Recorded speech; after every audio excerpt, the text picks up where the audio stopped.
जे अधिवेशन उद्यापासून सुरू होत आहे, या अधिवेशनाच्या पूर्ण कामकाजाच्या दृष्टीनं महाविकास आघाडीची बैठक नुकतीच झालेली आहे। आम्ही सगळे या बैठकीला हजर होतो। उद्यापासून अधिवेशन होणार आहे, त्याच्या पूर्वसंध्येला मुख्यमंत्र्यांनी आणि सरकारने संध्याकाळी चहापानाचं निमंत्रण आम्हाला दिलेलं आहे। पण ते चहापानाचं निमंत्रण दिलेलं असताना राज्यातली सगळी स्थिती बघितली आत्ताच्या घडीला, मग कायदा सुव्यवस्थेची असेल, राज्यात बोकाळलेला भ्रष्टाचार असेल, शेतकऱ्यांची स्थिती वेगळ्या पद्धतीनं बी बियाणे, खतं, लिंकिंग, विमा या सगळ्या उद्देशानं असेल, आणि हा सगळा विचार केल्यानंतर या सरकारने भले निमंत्रण दिलं असेल, त्याचप्रमाणे या सरकारमध्ये ज्या पद्धतीनं 3 पक्षामध्ये 3 तोंड झालेले आहेत। एक मंत्री नारायण राणेविषयी म्हणतात की यांनी अनेक खुनं केले, यांनी अनेक केसेस घेतल्या, मर्डरी केल्या। कित्येक मंत्री भ्रष्टाचारात गुंतलेले आहे। बाकी डिटेल्स नक्की पुढे आता या पत्रकार परिषदेत आम्ही मांडू। बाकी 3000 कोटीचा भ्रष्टाचार कशा पद्धतीनं झाला, आणि या सगळ्या स्थितीमध्ये या सरकारने ठेवलेल्या, मुख्यमंत्र्यांनी ठेवलेल्या चहापानावर बहिष्कार टाकण्याचा निर्णय आम्ही घेतलेला आहे। कारण ज्या पद्धतीनं सत्ताधारी पक्षांची मस्ती वाढलेली आहे, एक बबनराव लोणीकर सारखे आमदार, जे मंत्री राहिलेले कॅबिनेट मंत्री, हे सांगतात तुमच्या पायातले बूट, तुमच्या पायातले चप्पल, कपडे सुद्धा सरकारने दिलेले, अशा प्रकारची मस्तीची भाषा म्हणजे ब्रिटिशाची ही सुधारित अवलाद आहे। आणि अशा पद्धतीनं वक्तव्य करणारे लोक नंतर मग भ्रष्टाचारात अनेक पद्धतीनं गुंतलेले लोक, मग संजय शिरसाट असतील, आता बुमरेंचं प्रकरण नव्याने समोर आलेलं आहे। आणि सगळ्यात महत्त्वाचं, मराठी या भाषेवर या महाराष्ट्रात होत असलेला अन्याय, हिंदीचं सक्तीकरण करण्याचा प्रयत्न, नवे सक्तीकरण करणार, या सगळ्या विषयाला धरून या सरकारच्या चहापानाला जाणं आम्हाला संयुक्तिक वाटलेलं नाही। मग मुंबई अदानीच्या हवाली करण्याचा प्रकार असेल, देशाच्या सरन्यायाधीशाचा या महाराष्ट्रात केलेला अवमान असेल, ड्रग्जला सरकारचं प्रोत्साहन असेल, शक्तीपीठ मार्ग जो आवश्यक नाही तो करण्याचा अट्टहास आहे। आणि म्हणून या सगळ्या विषयामध्ये निश्चित अधिवेशनात तर आम्ही आवाज उठवू, परंतु सरकार या सगळ्या विषयात पूर्णपणे अपयशी ठरलेलं आहे। सरकार कायदा सुव्यवस्था पाळू शकलेलं नाही। सत्ताधारी पक्षाचे लोक वेगवेगळ्या गुन्ह्यात सहभागी आहेत। पुण्याचं हगवणे प्रकरण आपण बघितलं, आत्ताच एक प्रकरण आलेलं आहे, एक मुंब्र्याचे ठाण्याचे जे राष्ट्रवादीचे नेते खुनाच्या प्रकरणात सहभागी आले, ज्या व्यक्तीचा खून झाला त्याची पत्नी इथं आलेली आहे। आणि मग सत्ताधारी पक्षाचेच लोक वेगवेगळ्या गुन्ह्यामध्ये सहभागी आहे। पोलिसांचं पूर्णपणे त्याला संरक्षण आहे। मुख्यमंत्री, उपमुख्यमंत्री एक प्रकारे या सगळ्या गोष्टीला प्रोत्साहन देतात। एकीकडे मुख्यमंत्री भ्रष्टाचार मुक्तीच्या गोष्टी करतात, आणि एकीकडे 3-3 हजार 4-4 हजार कोटीचा भ्रष्टाचार होतो। या राज्यात 92,000 कोटी रुपये कॉन्ट्रॅक्टरांचं देणं आहे। जलसंधारणाचे 903 कामं या सरकारने रद्द केलेले आहेत। एसटीच्या बसेस अजून आलेल्या नाही। रोज बघा एसटी वारीसाठी एसटी जातात। काल एक एसटी दाखवली की 3 नटवर चालवली एसटी आहे। आता सकाळी एक एसटी दाखवली की तिचं शॉकअपच नसलेली एसटी आहे। आणि म्हणून अशा पद्धतीनं हे राज्य कुठे घेऊन चाललेलं आहे, भारतीय जनता पार्टीनं कुठे नेऊन ठेवला महाराष्ट्र म्हटलं होतं, तसं आता भारतीय जनता पार्टीनं आणि या त्यांच्या बरोबरच्या जे आमच्यातून गेलेले गद्दार लोक आहे, यांनी कुठे नेऊन ठेवला महाराष्ट्र, ही परिस्थिती निर्माण झालेली आहे। आणि म्हणून या सगळ्या विषयाला जनतेच्या न्यायालयात आम्ही जात आहोत, परंतु विधिमंडळात निश्चित याच्यावर आवाज उठवू। परंतु या सरकारच्या, कारण हे सरकार भ्रष्टाचारी आहे, हे सरकार बेईमान आहे, हे सरकार शेतकरी विरोधी आहे आणि म्हणून या सरकारच्या चहापानावर बहिष्कार टाकण्याचा निर्णय आम्ही घेतलेला आहे.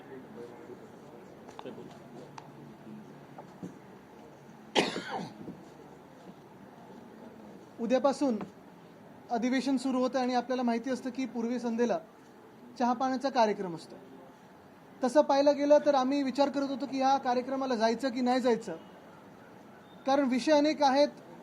जे महाराष्ट्र द्वेष्टे आहेत त्यांच्या चहापाण्याच्या कार्यक्रमाला जायचं म्हणजे पाप तर आहेच, पण मला वाटतं ज्या पद्धतीने हे महायुती किंवा महाझुटी सरकार म्हणजे एक भाजप पक्ष आणि दोन गद्दार गँग हे जेव्हा आपण पाहतोय ज्या पद्धतीने हे सरकार चालवण्याचा प्रयत्न करत आहेत, तीन दिशेला तीन तोंड आहेत, एकामेकांमध्ये भांडण आहेत. मग ती बंगल्यांवर नसतील, गाड्यांवरनं आहेत, कुठच्या जिल्ह्याचे कोण मालकमंत्री बनणार, कोण पालकमंत्री बनणार, या खात्यातून त्या खात्यात पी येतात की नाही येत.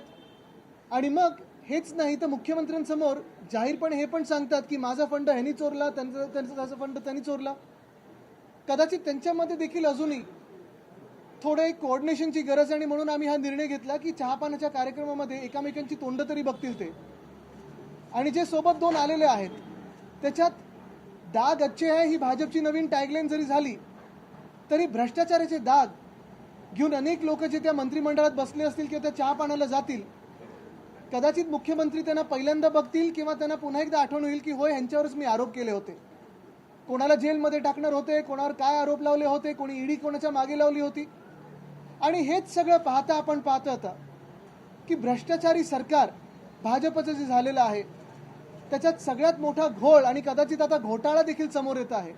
तो म्हणजे कालच आपण पाहिलं, मी पत्रकार परिषद घेत असताना 25 लाख विद्यार्थ्यांमधून पहिली यादी जाहीर केली ती 11वीच्या प्रवेशाची. कदाचित आम्ही आंदोलनाचा एक हाक मारली होती, त्यानंतर घाबरून ती यादी जाहीर केली असेल, पण रात्री कळायला लागलं. अनेक पालकांनी आम्हाला फोन केलेले आहेत, अनेक लोकांनी आम्हाला विद्यार्थ्यांनी मेसेज केलेले आहेत की जी काय पहिली यादी जाहीर झाली आहे त्या पहिल्या यादीत देखील अनेक मोठे गोंधळ झालेले आहेत. आणि कदाचित त्या यादीमध्ये लोकांना टाकण्यासाठी किंवा कुठचं कॉलेज कोणाला देण्यासाठी दादा भुसे जे मंत्री आहेत त्यांनी भ्रष्टाचार केलाय का, पैसे खाल्लेत का, हा देखील एक मोठा प्रश्न आमच्या समोर येतो. कारण हेच ते दादा भुसे आहेत ज्यांनी आपल्या शाळेंवर पहिलीच्या विद्यार्थ्यांवर हिंदी विषय हा लादण्याची सक्ती महाराष्ट्रात त्याची अंमलबजावणीचं GR काढलेलं आहे. हेच ते दादा भुसे आहेत. आमच्या वेळी कृषी मंत्री होते, मला खातं हे नको म्हणून दुसरं काहीतरी द्या मागे लागले होते. आणि हेच ते दादा भुसे आहेत ज्यांनी मागच्या 1.5 वर्षात MSRDC खातं सांभाळलं, पण त्याच भ्रष्टनाथ शिंदेसाठी ज्यांनी हे सांभाळलं खातं, आता ते जे आज मी तुम्हाला सांगतोय हे यादीचा घोटाळा भ्रष्टाचार, तसंच समृद्धीचा जर तुम्ही पाहिलात तर समृद्धीची नदी झाली होती. म्हणजे ज्या हायवेला माझ्या आजोबांचं वंदनीय हिंदुराव सम्राट बाळासाहेब ठाकरेंचं नाव दिलं, दुर्दैव हे आहे की समृद्धी महामार्गावर खड्डे पडलेले आहेत. त्याच समृद्धी महामार्गावर आज नदी वाहत आहे. आणि आजची बातमी आहे की मुंबई पुणे महामार्गावर चुकीचे फाईन जवळपास 12.5 कोटी 6 लाख गाड्यांना हे चुकीच्या फाईन मारलेत कारण MSRDCनी घोटाळा केलेला. पण हा काही घोटाळा किंवा हा भ्रष्टाचार एवढ्यालाच सीमित नाहीये. 3,000 कोटीचा घोटाळा म्हणजे आपल्याला आठवत असेल 3 ऑक्टोबरची पत्रकार परिषद माझी मागच्या वर्षीची, MSRDCचा घोटाळा, MMRDAचा घोटाळा, गायमुख ठाणे उन्नत महामार्ग आणि मग तो बोगद्याचा असेल, 17,000 कोटीचं टेंडर काढलं, आता 14,000 कोटीवर आलंय. हेच 3,000 कोटी असतील किंवा हे सगळे जे पैसे प्रत्येक कॉन्ट्रॅक्टमधून लाडक्या कॉन्ट्रॅक्टर ह्या स्कीममधून जे काढलेले आहेत तेच पैसे अनेक राजकीय व्यक्तींना फोडण्यासाठी वापरले जातात.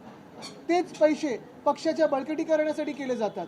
आणि त्याच पैशांमुळे तुम्हाला आता कळलं असेल भ्रष्टनाथ शिंदेना सुरत, गुवाहाटी आणि वॉशिंग मशीनमध्ये उडी मारायला लागली. मुळात आपण पाहतो एकंदर महाराष्ट्रामध्ये कोणी हॉटेल घेण्याचा प्रयत्न करते, कोणी मंत्री छत्रपती संभाजीनगरमध्ये. दुसरं एक पाहिलं असेल ज्वलंत हिंदुत्वाचं उदाहरण म्हणजे बुमरे याच्या ड्रायव्हरनी सलारजंगची प्रॉपर्टी फुकटात घेतलेली आहे. हे अशा अनेक गोष्टी आहेत. पण भ्रष्टनाथांची जे एशनची गट झालेला आहे त्या गटामध्ये अनेक भ्रष्टाचाराचे आता केसेस पुढे यायला लागले आहेत. आमचा साधा सोपा प्रश्न हाच आहे की मुख्यमंत्र्यांना हे दिसतंय की नाही दिसत आहे. आणि युती धर्मामुळे ते काय त्यांचे हात बांधलेले आहेत. कारण ना खाता हूं ना खाणे देता हूं हे ब्रीदवाक्य होतं भाजपचं 2014 मध्ये जेव्हा आम्ही त्यांच्या सोबत होतो. पण आता आपण पाहतो एक एक असे डागी लोक त्यांनी घेतलेत. कोणा मर्डर असेल, कोणा भ्रष्टाचार असेल. युती धर्मामुळे काय मुख्यमंत्री महोदय हात बांधून बसलेत की डोळे बांधून बसलेत, हाचा मोठा सवाल आहे. आणि हे विषय नुसतं आम्ही अधिवेशनात घेणारच नाही, तर आमची अपेक्षा ही असेल की मुख्यमंत्री महोदयांनी यांच्यावर कारवाई करावी आणि उत्तर महाराष्ट्राला द्यावं. कारण उत्तर आम्ही नाही मागत आहे, महाराष्ट्राची प्रत्येक व्यक्ती मागत आहे.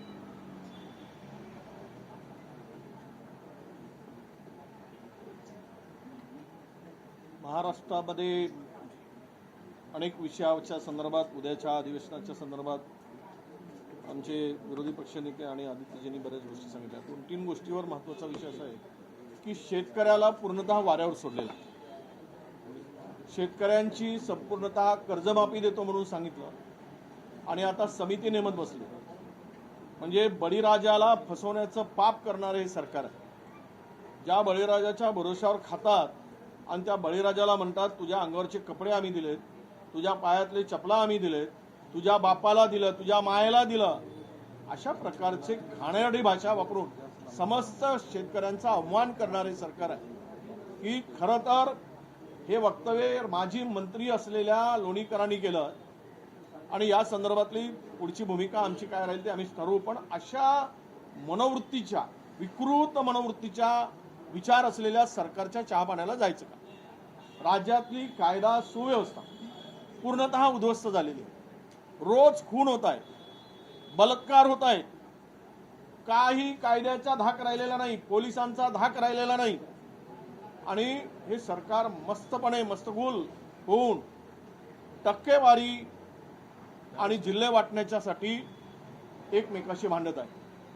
वाट्यावरून भांडणं सुरू झालेली आहेत तिघांची आणि वाटा मिळवण्यासाठी कुठल्याही स्तरावर जाण्याची मानसिकता यांची दिसते आहे.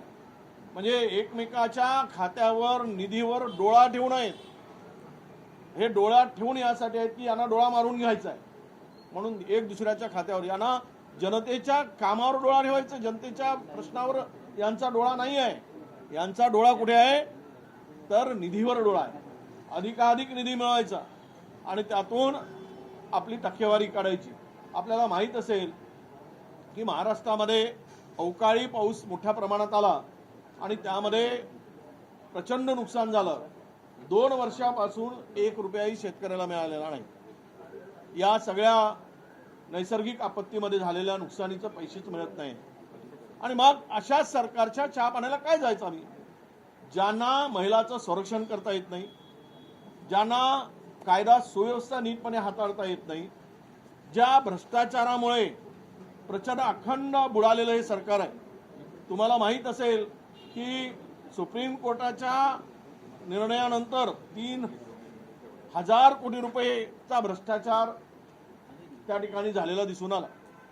म्हणजे 3,000 कोटी रुपये त्याच्यावर ब्रक काढायलाही तयार नाही. इथे कुठलंही काम पैसे दिल्याशिवाय होत नाही. खालून वरपर्यंत निधी मिळवायची असेल तरी टक्केवारी मोजावी लागते, तरच मंत्रालयातून पैसे सोडले जातात. अशा म्हणजे आपण पाहिलंय की कांदा उत्पादक शेतकऱ्याला वाऱ्यावर सोडलं. हमी भावाचा पत्ता नाही, कापसाला भाव मिळत नव्हता, सोयाबीनला भाव नाही. या मधातल्या पावसानं दडी मारल्यामुळे कापसावर वाणी नावाची किडी आली आणि ते प्रचंड उगवलेलं कोंब फस्त करून गेली. कुठलेही पंचनामे नाही किंवा मदतीचा त्यामध्ये कुठेही प्रावधान नाही. म्हणून अशा या सगळ्या अनेक प्रश्न आहेत की ज्यामध्ये या सरकारने सत्तेवर आल्यानंतर जनतेला वाऱ्यावर सोडलंय, बेरोजगारांना वाऱ्यावर सोडलंय, अनेक निर्णय फिरवलेत. खाजगी कंत्राटी पद्धतीनं ज्या कंपन्यांना काम दिलं होतं त्याला स्थगिती दिली, परत ते काम पुन्हा सुरू केलं आणि सगळ्या बेरोजगारांची फसगत चालली. प्रचंड मोठ्या प्रमाणावर कंत्राटीकरणाचं काम सुरू झालं. ज्या राज्यामध्ये पोलीस, महिला, अधिकारी सुद्धा सत्ताधाऱ्यांच्या पुढे सुरक्षित नाहीत, तिचा सुद्धा विनयभंग केला जातो. म्हणजे इथपर्यंत हिंमत या सगळ्यांची गेलेली आहे. म्हणून आम्ही या चहा पाण्याच्या कार्यक्रमावर बहिष्कार टाकायचं ठरवलं आहे. अनेक मुद्दे आहेत, तुम्हाला त्याचं निवेदन सगळ्यांना त्यानंतर मिळणारच आहे. पण इतका नालायक सरकार महाराष्ट्राच्या इतिहासात कधी झालं नाही. हे सरकार, अशा पद्धतीचं सरकार आपल्याला बघायला मिळत आहे. गेले गेले काही दिवस हे सरकार स्थापन झाल्यापासून महाराष्ट्र राजकीय दृष्ट्या उद्ध्वस्त झालाय. या तिघांमध्ये समन्वय नाही हे स्पष्टपणाने सामोरे येत आहे. उघडपणाने कोणीतरी व्हिडिओ बाहेर काढतो, कोणीतरी काळी पूजा होत असल्याचं दाखवतो. ते काळी पूजा करतात का काय करतात त्याची आम्हाला काही घेणं देणं नाही. पण प्रश्न आहे की पुरोगामी महाराष्ट्रामध्ये या काळ्या पूजेला एवढं महत्व कधीपासून यायला लागलं? याच्यातनं काय प्राप्त होतं? जिथे जावं तिथे नगरसेवक फोडण्याचे प्रकार सुरू झालेले आहेत. हे नगरसेवक फोडताना 3-3 कोटी 5-5 कोटी घेतल्याचं दिल्याचं दावा छुपेपणाने उघडपणाने त्यांच्याच पक्षातली लोक करतात, कारण का त्यांच्याच पदाला धोका निर्माण झालाय. हे येतात कुठून? तर तुम्ही 3,000 कोटी रुपये एकाच टेंडरमधनं खाणार असाल, एका टेंडरमधनं 3,000 कोटी रुपये, काय होणार आहे महाराष्ट्रात? मला आजही आठवतं की 1989 साली बोफोर्सचा घोटाळा झाला, असं बोंबोंब झाली, स्कॅम झाला आणि 65 कोटी रुपये घेतले असा आरोप जॉर्ज फर्नांडिस यांनी तत्कालीन कैलासवासी राजीव गांधी यांच्यावर केला. राजीव गांधींचा त्याच्यानंतर झालेल्या निवडणुकीत दारुण पराभव झाला. 65 कोटी रुपयामध्ये अख्खं केंद्र सरकार उलटलं. इथे सर्वोच्च न्यायालयाचे न्यायाधीश बोर्ड असं दाखवतात आणि सांगतात याच्यात 3,000 कोटीचा गफला आहे. तुम्ही मागे घेता टेंडर का आम्ही ह्याच्यावर काही करावं? अख्खं सरकार सुप्रीम कोर्टात खाली धावत जातं. दुसऱ्या दिवशी टेंडर मागे घेतं, पण मागे घेताना हे तर सिद्ध झालं ना 3,000 कोटीचा घोटाळा आहे. 3,000 कोटी? अरे काय तुमच्या बाचे पैसे आहेत का? आमच्याच 12 कोटी जनतेचे पैसे तुम्ही असे खाणार आणि असे मुक्त हस्ताने वाटणार जुगारात. हा जो राजकीय जुगार सुरू झालाय तो केविलवाणा आणि किळसवाणा आहे. कायदा आणि सुव्यवस्थेबद्दल न बोललेलं बरं. आम्ही त्याच्यात मांडलंय की नांदेडला आठवड्याला 1 खून होतोय. महाराष्ट्रामध्ये महिलांवरचे अत्याचार वाढलेत. खोटानाट्याची स्पर्धा सुरू झालेली आहे. जे ठाण्याच्या केसबद्दल विरोधी पक्ष नेते बोलले, सगळे पुरावे हातात असताना देखील पोलीस कारवाई करायला तयार नाहीत. म्हणजे कन्फेशन आहेत आरोपींचे की आम्हाला खून कोणी करायला सांगितला, काही पोलीस करायला तयार नाहीत. हे का चालू आहे? सत्ताधारी पक्षाची लोक खून करणार असतील आणि सत्ताधारी पक्ष त्यांना वाचवणार असेल तर कायदा आणि सुव्यवस्था राहणार कशी? लोकांची हिंमत वाढायला लागली. स्वतःच्या पॉलिटिकल मेमोरेंडम मध्ये सांगतात की कर्जमाफी करणार आणि त्याच कर्जमाफीबद्दल बोलतात आम्ही बोललोच नाही. अरे काय तुमचा काय शेतकरी तुम्हाला लाचार वाटतो की काय? तुझ्या माईला पैसे आम्ही दिले, तुझ्या बापाला पैसे आम्ही दिले, तुला पैसे आम्ही दिले, अरे तुझ्या जीवावर जगतो की काय आम्ही? लोणीकरांनी लोणी खाल्लं असेल, महाराष्ट्राच्या जनतेने खाल्लेलं नाही. तेव्हा अशा या भ्रष्ट उन्माद आलेल्या मंत्र्यांबरोबर त्यांच्या बाजूला बसून चहा प्यावा असं आमच्यापैकी एकालाही वाटत नाही. आणि म्हणून आम्ही सगळ्यांनी एकत्रित निर्णय घेतला की चहा पानाला त्यांच्या बाजूला बसणं म्हणजे भ्रष्टाचाराला पाठिंबा देणं, गुन्ह्यांना मदत करणं, मराठीवरती अत्याचार करणाऱ्या सरकारला मदत करणं. आज सगळे बोलायला लागले की नाही बघू. अरे तुम्ही कॅबिनेटमध्ये होतात ना, कॅबिनेटमध्ये तुमच्या समोर आला ना हिंदीचा प्रश्न, मग कॅबिनेटमध्ये विरोध का नाही केला? आता कशाला विरोध करताय आणि आता कशाला काहीतरी आम्हाला वेगळं वाटतंय बघू काहीतरी विचार करू बोलताय? कॅबिनेटमध्ये काय करता तुम्ही? कॅबिनेटमध्ये निर्णय घ्यायचे आणि जनता भडकली म्हटल्यावरती लगेच नाही काहीतरी विचार करू. नका विचार करू, महाराष्ट्राची जनता विचार करेल. मराठीच्या मुद्द्यावरती तुम्हाला माफी नाही हे लक्षात ठेवा. आणि म्हणून पक्षाभिनिवेश बाजूला ठेवून सगळी मराठी माणसं महाराष्ट्रात एक होताना दिसत आहेत. भाषेविषयी कुठलाही तिरस्कार कोणाला असण्याचं कारण नाही. अरे पण सक्ती कशाला, जबरदस्ती कशाला? काय शिकायचं ते शिकवू द्या मराठी माणसांना. कुठली भाषा द्या, फ्रेंच शिकायचं, जर्मन शिकायचं, स्पॅनिश शिकायचं, शिकू आम्ही, आमची पोरं शिकतील. तुम्ही कोण सांगणार आहे आम्हाला काय शिकायला पाहिजे? तर ही जी परिस्थिती निर्माण करते हे सरकार, हे फक्त मतांचं राजकारण आहे. या मतांच्या राजकारणापुढे मराठी माणसाचा बळी देत आहेत, मराठी भाषेचा बळी देत आहेत आणि त्याला आमचा सक्त विरोध आहे. भ्रष्टाचाराने बरबटलेल्या या सरकारबरोबर चहा प्यावा असं आम्हाला अजिबात वाटत नाही. आणि म्हणून आजच्या चहापानाच्या कार्यक्रमात आम्ही बहिष्कार टाकला. प्रश्न असतील? चला प्रश्न. या अधिवेशनामध्ये तरी विरोधी पक्ष नेता मिळणार आहे का? कारण का आपण पाहतो की याच अधिवेशनामध्ये भास्कर जाधव यांना पत्र दिलं, मात्र अजूनही त्याला मंजुरी दिलेली नाही विधानसभा अध्यक्षांनी. या सरकारला विचारलं. मंजुरी देतील असं वाटतं? मला असं वाटतं हा प्रश्न तुम्ही सरकारला किंवा विधानसभा अध्यक्षांना विचारला पाहिजे, आम्हाला विचारण्यापेक्षा. कारण आमच्याकडून जी प्रोसेस आहे ती पूर्ण झालेली आहे. आम्ही तिन्ही पक्षांनी मिळून नाव आमचं भास्करराव जाधवांचं दिलेलं आहे. आता हे काय आमच्या हातात नाही आहे ना, सरकार आणि विधानसभा अध्यक्षांनी निर्णय घ्यायचा आहे आणि तो घ्यावा. ज्यांनी संविधान हत्या दिवस साजरा केला त्यांना आपण प्रश्न विचारावा. त्याचबरोबर मराठीच्या मुद्द्यावर आता सगळी माणसं आम्हाला 5 तारखेला मुंबईच्या रस्त्यावर दिसतील का?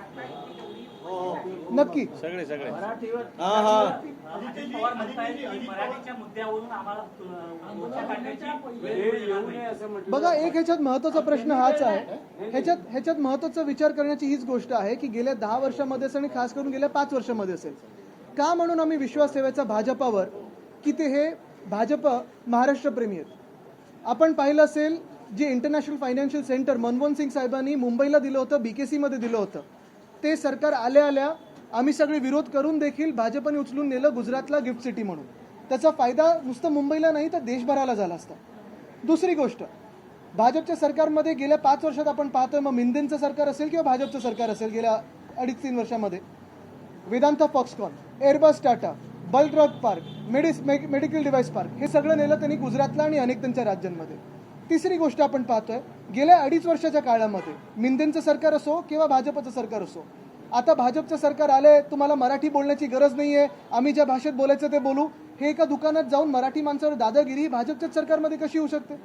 व्हेज नॉनव्हेजचा जो विषय होता की तुम्ही खराब लोक आहात, तुम्ही मराठी लोक आहात, तुम्ही मटण मांस मच्छी खाता, हे बोलण्याची हिंमत महाराष्ट्रामध्ये असेल, मुंबईमध्ये असेल, भाजपचंच सरकार आमच्या डोक्यावर बसल्यानंतर कोणाची होऊ कशी शकते? आणि मग आता कुठेही हा प्रश्न नसताना, खरं तर काही विषय आणण्याची गरज नव्हती, आपापल्या शाळेंमध्ये आपापले विषय चालू असतात, वेगळे विषय भाषा चालू असतात. मग मराठीवर ही जी भाषेची सक्ती चाललेली आहे, तिसऱ्या भाषेची आणि हिंदीची, पहिल्यापासून आम्ही बोलतो हिंदी भाषेला विरोध नाही, हिंदी भाषिकांना विरोध नाही, पण ही जी सक्ती आहे थोडी तरी शिक्षण मंत्र्यांनी जे काही आहे इथे ते वापरावं. पहिलीच्या विद्यार्थ्यांवर तुम्ही तिसरी भाषा लादणार आहात का? आणि ती मग एकच भाषा कशाला? 5वी पासून असेल किंवा नंतर असेल फ्रेंच शिकायची मुभा द्या, तुम्ही फायनान्शियल लिटरसी असेल, स्पॅनिश असेल, वेगळे विषय द्या. पण एका बाजूला आपण पाहतोय की भाजप आपला अजेंडा हा महाराष्ट्र विरोधी चालवत चाललेला आहे. आणि तसंच मुंबईमध्ये सगळ्यात मोठा, जगातला सर्वात मोठा जमीन घोटाळा म्हणजे धारावीचा अदानी घोटाळा जो झालेला आहे तो एवढ्याचसाठी झालेला आहे कारण भाजप राजकीयदृष्ट्या मुंबई किंवा महाराष्ट्र जिंकू शकत नाही, मुंबई तर जिंकू शकतच नाही. आणि म्हणून मुंबईची जमीन अदानीच्या घशात घातली म्हणजे बुलेट ट्रेननी सगळं नेलं गुजरातला. ही जी भूमिका भाजपची आहे त्याला आम्ही सगळे मराठी म्हणून सगळे भेदभाव बाजूला ठेवून विरोध करू.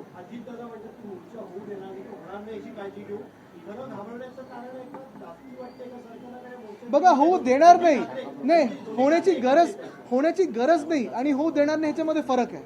होऊ देणार नाही म्हणत असतील आणि पोलिसांचं बळ लावत असतील, कितीही बळ लावलं तरी आम्ही ते तोडून मोडून पुढे जाऊ. होण्याची गरज नसेल तरी देखील तुमच्या जे सत्ताधारी पक्ष आहे आणि भ्रष्टनाथ मिंदेंचे जे मंत्री आहेत त्यांच्या डोक्यात हे कीड वळवळू शकते, ह्याला आम्ही विरोध म्हणून उतरू. तसंच काल पाहिलं असेल 25 लाख विद्यार्थी महाराष्ट्राचे आहेत, का तुम्ही त्यांचं नुकसान करताय? का त्यांची कॉलेजची ऍडमिशन प्रोसेस थांबवताय? नुकसान महाराष्ट्राचं करत. हे सरकारला विचारा, मराठी होऊन दे मग येतो.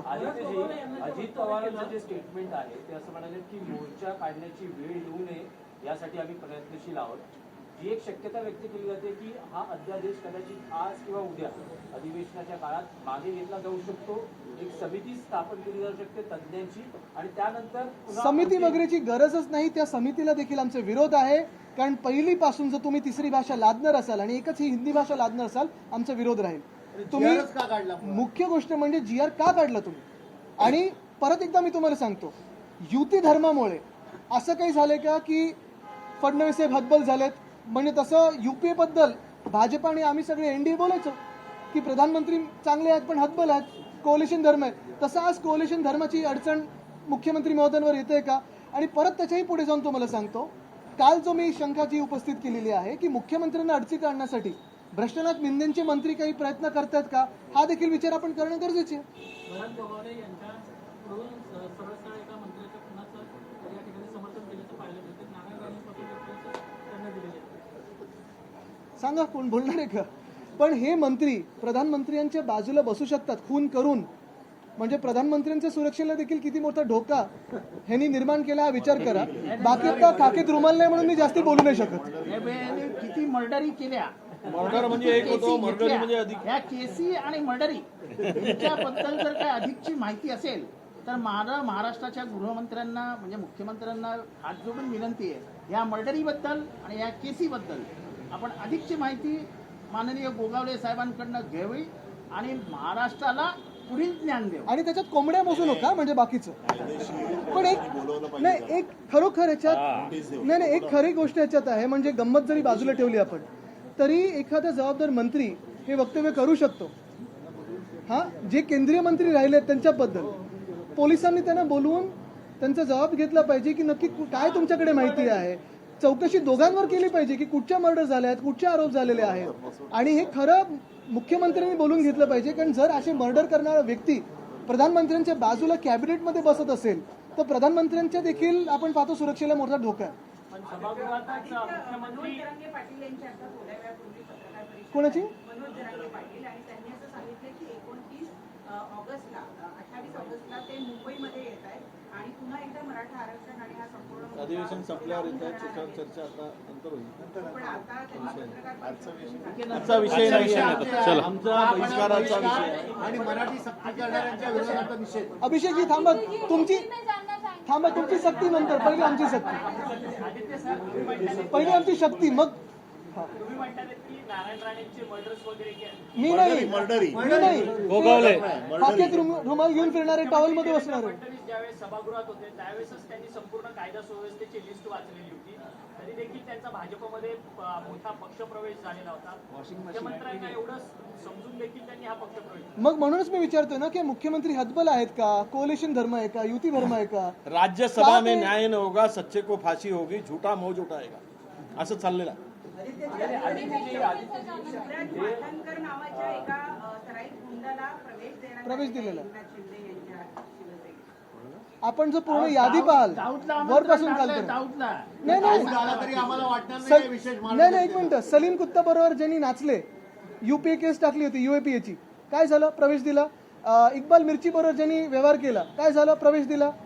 मुख्य गोष्ट हीच, मंत्र्यात असे लोक बसायला लागतील तर मग बाकीच्या लोकांनी फरक एवढाच, फरक आदित्यजी एक मिनिट, आदित्यजी म्हणाले फरक एवढाच आहे, तो कुत्ता होता आता डॉगी झाला. शक्तीपीठ महामार्ग आहे त्याला अजूनही विरोध केलेला आहे, पण 20,000 कोटीचं जे राज्य सरकार कर्ज घेतलंय त्याचा थेट परिणाम राज्याच्या बजेटवर 22% होणार आहे. असं वित्त बघा, थेट परिणाम ह्या सरकारवर, कारण हे सरकार थेट निवडणूक आयोगाच्या आशीर्वादामुळे निवडून आलेलं आहे. तुम्ही शेतकरी म्हणून आंदोलन करा, तुम्ही विद्यार्थी म्हणून आंदोलन करा, महिला म्हणून आंदोलन करा, ह्या महाराष्ट्राचे या देशाचे नागरिक म्हणून आंदोलन करा, या सरकारला काही काडी मात्र फरक पडत नाही. त्यांना फरक एवढाच पडतो, तिजोरीत पैसा आहे किती हे बघायचं नाहीये. ह्या सगळ्या कॉन्ट्रॅक्टमधून लाडक्या कॉन्ट्रॅक्टरला किती मिळतंय आणि स्वतःच्या खिशात किती जात आहे, एवढाच फरक पडतो. बाकी सरकारला काडी मात्र फरक पडत नाही. एक या संदर्भात 9,83,000 कोटीचं कर्ज आलंय. दरडोई आता 70,000 रुपये प्रत्येक माणसाच्या डोक्यावर कर्ज झालेलं आहे. मुलगा जन्माला आला, सगळे तुमच्यावर पण आहे, म्हणजे पत्रकार म्हणून तुम्ही सुटले नाहीत हा, तुमच्यावर पण तेवढंच कर्ज आहे, हे लक्षात घ्या. महाराष्ट्रात मुलगा जन्माला आला की तेवढं कर्जाचं ओझं घेऊन येतो, हे पहिल्यांदा होत आहे. एवढा कर्ज काढल्यानंतर आता या सरकारला कर्ज काढता येत नाही म्हणून तिजोरीत खडखडाट आहे.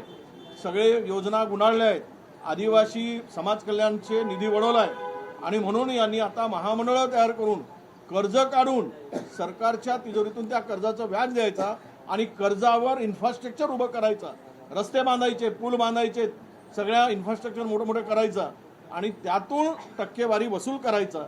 एवढाच एक सरळ मार्ग, सोपा मार्ग यांनी निवडलेला आहे.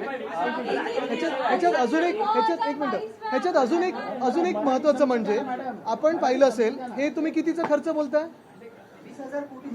55,000 कोटीचा समृद्धी महामार्ग आहे. खड्डे पडले नाही पहिल्या वर्षात उद्घाटन झाल्या नदी वाहिली नाही त्याच्यावर, ब्रिज कोसळलं नाही, क्रॅक्स गेले नाहीत, अटल सेतूच्या आजूबाजूला क्रॅक्स गेले नाहीत. कोस्टल रोड जे आम्ही बनवायला सुरू केलं होतं, मिंदे जेव्हा सरकारमध्ये बसले, रोड सर्फेसिंग तेव्हाच्या काळी झालेलं आहे. रोड सर्फेस जाऊन बघा टनलमध्ये कशी आहे.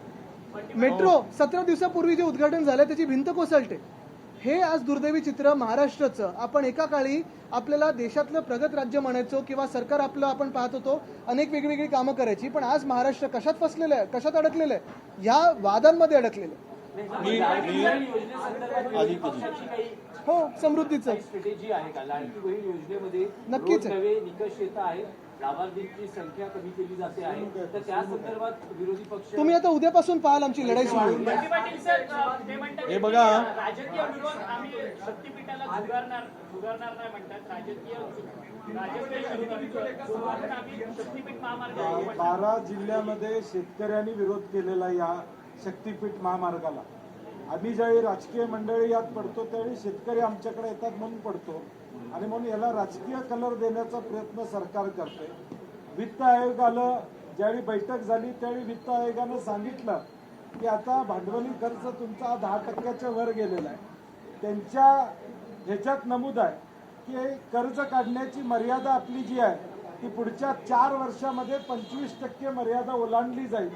आणि फायनान्स आणि प्लॅनिंग डिपार्टमेंटनं जी नोट त्या ठिकाणी दिलेली आहे, आम्ही वर्तमानपत्रामध्ये वाचलं, त्यामध्ये स्पष्टपणे सांगितलेलं आहे की टाईड अप एक्सपेंडिचर कमी करावं लागेल. हा प्रोजेक्ट व्यवहार नाही आहे, रेव्हेन्यूवर या ठिकाणी त्याचा परिणाम त्या ठिकाणी होणार आहे, हे स्पष्टपणे सांगितलेलं आहे.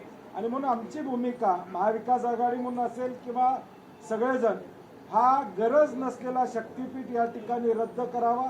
आर्थिक बोजा सरकारवर या ठिकाणी पडू नये. कर्जात अजून सरकार, आता डीपीडीसीला निधी नाही आहे, 20% निधी सोडायचं काम चालू आहे. शासनानं GR काढलाय, जे बजेटरी तरतूद आहे त्यातले 60% पैसे खर्च होत आहेत, बिलं दिली जात नाहीत.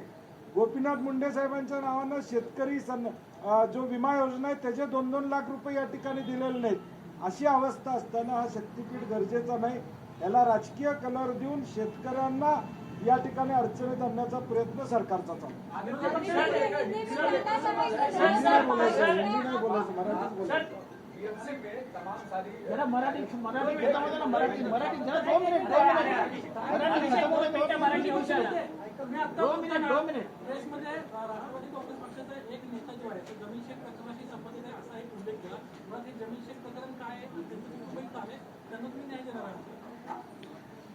नाही, त्यांचे कुटुंबीय इथं भेटायला आलेले आहे की त्याचा व्हिडिओ समोर आहे, जबाब आहे पोलीस स्टेशनला की अशा पद्धतीनं या व्यक्तीची जी आपण उल्लेख केला यांचे खून करण्याची सुपारी देण्यात आलेली आहे. एकाला दिली, त्यांनी घेतली नाही, दुसऱ्याला दिली, कोणी दिली हे त्यांनी पोलिसांना सांगितलेलं आहे. असं असताना जो राष्ट्रवादी काँग्रेसचा नेता आहे ठाण्याचा, एक जो उमेदवार होता, मला वाटतं आव्हाड साहेबांच्या विरोधातच इलेक्शन लढलेला आहे, याला साधं पोलीस स्टेशनमध्ये सुद्धा बोलवलं नाही. जो तपास करत होता त्या पोलीस अधिकारी ज्यांनी पूर्ण तपास केला याची बदली झाली. एका राजकीय नेत्याच्या, आम्ही निश्चित सभागृहात हा मुद्दा काढू, एका मोठ्या मंत्र्याच्या दबावामुळं ती कारवाई थांबली. त्या पोलीस अधिकाऱ्याची बदली झाली आणि ज्याच्यावर आरोप आहे त्या व्यक्तीनं स्वतःच्या मोबाईलवर स्टेटस ठेवला बदलीचा, पत्र ठेवलं, जे बदलीचा आदेश आहे तो ठेवला. मला सांगा, बदली जी सकाळी होते, सगळ्या गोष्टी बाहेर यायला 2-2, 4-4 दिवस लागत असतात. या व्यक्तीच्या त्याच दिवशीच्या मोबाईलच्या स्टेटसवर आहे. ते कुटुंबीय 5 वर्षापासून झगडतंय की या खुन्याला माफी देता कामा नये, याच्यावर कारवाई करावी. आणि मला असं वाटतं हे प्रकरण आता डिटेल बोलण्यापेक्षा सभागृहात निश्चित मुख्यमंत्री, गृहमंत्र्याकडे याच्याविषयी दाद मागू. आणि आमचा जो आरोप आहे, आम्ही सुरुवातीलाच बोललो की सत्ताधारी पक्षाचेच लोक गुन्हे करतात, गुन्हेगारी वाढवतात, त्याचं एक ज्वलंत उदाहरण आहे. अजित पवार पाठीशी घालतात का या सगळ्यांना? मी म्हणेल पूर्ण सरकार, मुख्यमंत्री, अजित पवार, दुसरे दोन्ही उपमुख्यमंत्री आणि मुख्यमंत्री, हे तिघे पण या गुन्हेगारांना पाठीशी घालतात, असं माझं स्पष्ट मत आहे. पहले से भी अलग अलग माध्यम के क्लासेस थे, उसके बावजूद सरकार का स्पेसिफिक नोटिफिकेशन आना कि किस तरफ इंडिकेशन है? दूसरा, जब सरकार ये कह रही है कि 15 ऐसी भाषाएं हैं उसमें हिंदी है, तो अपोजिशन को सरकार पर भरोसा नहीं है। पहली बात यही रहती है कि महाराष्ट्र में जो दादा भूसे मंत्री हैं, उन्होंने इतना बड़ा विषय ऐसे ही एक जीआर के माध्यम से उसको निपटने की कोशिश की है। हमारा यही मानना है कि थोड़ा विद्यार्थियों का भी विचार किया जाए, उस पर विचार विमर्श हो, लेकिन किसी भी भाषा की सख्ती हमें बिल्कुल मान्य नहीं है, अमान्य है। बात यह है कि पहली के विद्यार्थी में, पहली की कक्षा के विद्यार्थी क्या असल में 3 भाषा सीख सकते हैं? क्या हिंदी की सख्ती की जरूरत है? और जो उन्होंने कहा है कि 20 अलग भाषाएं हैं, कोई भी सीख सकते हैं, अगर आप जीआर ठीक से पढ़े तो उसी जीआर में लिखा है कि 20 विद्यार्थी अगर साथ में आए और मांग करे कि नहीं ये भाषा नहीं, हमें ये भाषा चाहिए, तो हम भाषा बदल देंगे। ये कैसी बात है? ये कि राजनीति की बात कर रहे हो कि 20 विधायक साथ में आए, कहते हैं हमें पार्टी बदलनी है, हम चुनाव आयोग के पास जाते हैं, आपका चिन्ह भी दीजिए, नाम भी दीजिए। जो भाजपा करती है वो विद्यार्थी नहीं कर पाएंगे। और दूसरी बात है, उन्होंने कहा 20 से कम अगर विद्यार्थी हो तो ऑनलाइन पढ़ाएंगे हम। कैसे ऑनलाइन पढ़ाओगे जिस स्कूल में अभी इलेक्ट्रिसिटी नहीं है, जिस स्कूल में अलग अलग क्लासेस नहीं, जिस पाठशाला में, तो उनको क्या ऑनलाइन पढ़ाने वाले हो आप? यही बात हम कहते आए हैं कि पहली बात तो किसी की भी भाषा हो, कोई भी भाषा हो, उसकी सख्ती हम सहेंगे नहीं। तीसरी भाषा अगर या तीसरा विषय कोई लाना हो तो वो 5वीं से लाइए, उसकी भी सख्ती ना हो, वो ऐच्छिक हो, वो चॉइस के हिसाब से हो। और महाराष्ट्र में मराठी हो और इंग्लिश हो, इसी को प्राधान्य देना जरूरी है। हिंदी हो, फ्रेंच हो, स्पेनिश हो, या फाइनेंशियल लिटरेसी हो, फिजिकल कोई बात हो जैसे क्रिकेट हो, फुटबॉल हो, ये सारी बातें 5वीं कक्षा से ले सकते हैं। आदित्य जी, मुख्यमंत्री जी का कहना यह है कि जब उद्धव जी सीएम थे तब त्रिभाषा सूत्र को मंजूरी दी थी, उसने हिंदी थी। अब वो राजनीति कर रहे हैं, इसलिए अपने उस मुद्दे को बदल दे रहे हैं। मुख्यमंत्री महोदय कौन सी नींद में है मुझे पता नहीं, लेकिन मैं यही उनसे विनती करूंगा कि आंखें खोले और देखें कि जीआर किसने इशू किया है। जीआर जब इशू हुआ है, परसों जब जीआर इशू हुआ, तो कौन मुख्यमंत्री है? कि अभी भी यही वो मानते हैं कि उद्धव जी ही मुख्यमंत्री है? और हमारे समय पे जो माशेलकर समिति थी, उनका जो रिपोर्ट था, जो रिपोर्ट आया, उस पर हमने एक स्टडी कमेटी 5 मंत्रियों की बिठाई थी। लेकिन ये सारी बातें तो पिछली है। बीच में 3 साल बीत गए, 3 मंत्री बदल गए, 2 मुख्यमंत्री बदल गए। जीआर परसों आया है, उन्हीं की सरकार में आया है। शायद उनको पूछा है, नहीं पूछा है, मुझे पता नहीं, लेकिन ये भी बात हो सकती है कि उन्हें तकलीफ में लाने के लिए भ्रष्टनाथ शिंदे के मंत्री ने जीआर इशू किया है। ये अंदरूनी झगड़ों में कृपा करके पहली की कक्षा के विद्यार्थियों को ना लाए, ये मेरी विनती है। एक मिनट, लेडीज फर्स्ट। नेताओं का कहना है कि किसी भी एक भाषा की सख्ती जो है वो नहीं दी गई है जीआर में, फिर भी जो है तो चलो बहस करें हमारे साथ। अगर हिंदी अनिवार्य है पहली कक्षा से, तो फिर क्या इसे सख्ती नहीं कहते? और अगर उन्होंने यही कहा है कि 20 विद्यार्थी अगर साथ में और विषय बदल सकते हैं, क्या ये पार्टी फोड़ने की बात हो रही है?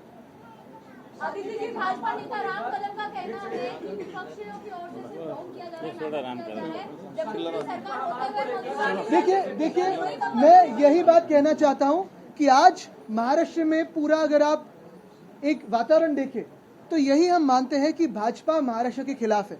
पिछले 10 सालों में भाजपा ने जो अन्याय महाराष्ट्र पे किया है, पहले इंटरनेशनल फाइनेंशियल सेंटर चुरा के ले गए गुजरात, फिर वेदांता फॉक्सकॉन हो, एयरबस टाटा हो, बलराज पार्क हो, एयर इंडिया का हेडक्वार्टर हो, काफी सारी चीजें लेके चुरा के गए गुजरात। अगर किसी के फेस्टिवल्स पे, किसी के त्योहारों पे बंदी लाए, तो हमारे मराठमोड़े जो गणपति बप्पा है, उनके पीओपी के आइडल्स पे वो बंदी ला रहे हैं। क्यों ना हम माने कि भाजपा महाराष्ट्र विरोधी है? सारे के सारे अगर मुंबई की ताकत देखिए, कम करने की कोशिश कर रही है भाजपा। आज मुंबई हो, महाराष्ट्र हो, इसका महत्व कम करने की जो कोशिश भाजपा कर रही है, उसके खिलाफ हम लड़ते रहेंगे। और मुझे विश्वास है कि सारी महाराष्ट्र की जनता और सारी महाराष्ट्र प्रेमी जनता साथ आके इसका विरोध करेगी। किसानों का विरोध नहीं है, सिर्फ कुछ पॉलिटिशियंस या कुछ, क्योंकि यही भाजपा है जिन्होंने पंजाब और हरियाणा के किसानों को माओवादी कहा था, उग्रवादी कहा था, अतिरेकी कहा था।